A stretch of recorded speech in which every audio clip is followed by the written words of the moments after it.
Salut tout le monde, bienvenue pour cette première édition du Weekly Geek Actu. Chaque semaine, on se donne rendez-vous pour des news hebdomadaires qui résument de l'actualité autour du jeu vidéo, manga, films, séries, animés, bref. Et sans plus tarder, nous allons commencer d'abord par le sommaire de l'actualité jeu vidéo de la semaine. Animal Crossing New Horizons, le jeu qui a cartonné en 2020, fait son grand retour avec une toute nouvelle mise à jour 3.0 et une nouvelle version améliorée pour la Switch 2.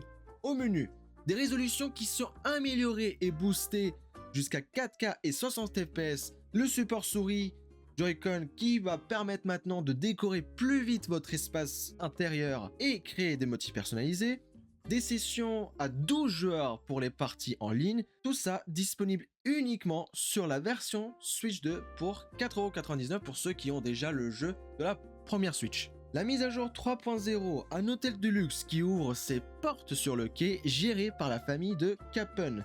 Pour attirer des visiteurs de l'extérieur de l'île, vous participerez à la décoration des chambres et autres aménagements. Récétif fait également son retour qui vous propose un service de réinstallation pour remettre votre île en ordre.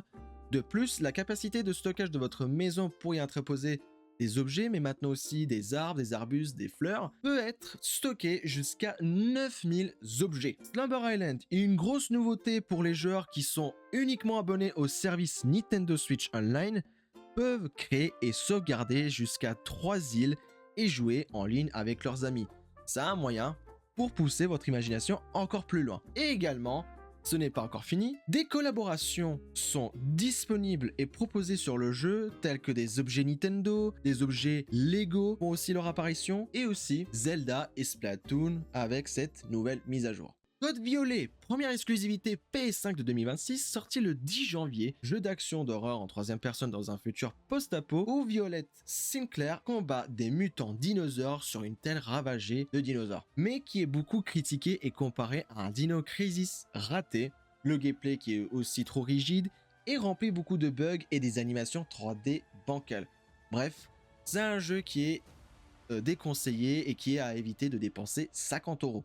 Et enfin, Lego qui officialise pour les 40 ans du jeu Zelda un set Zelda Ocarina of Time à plus de 1000 pièces. La bataille finale entre Link avec Zelda contre Ganon, qui est bien sûr disponible en précommande et sera aussi dispo en boutique dès le 1er mars.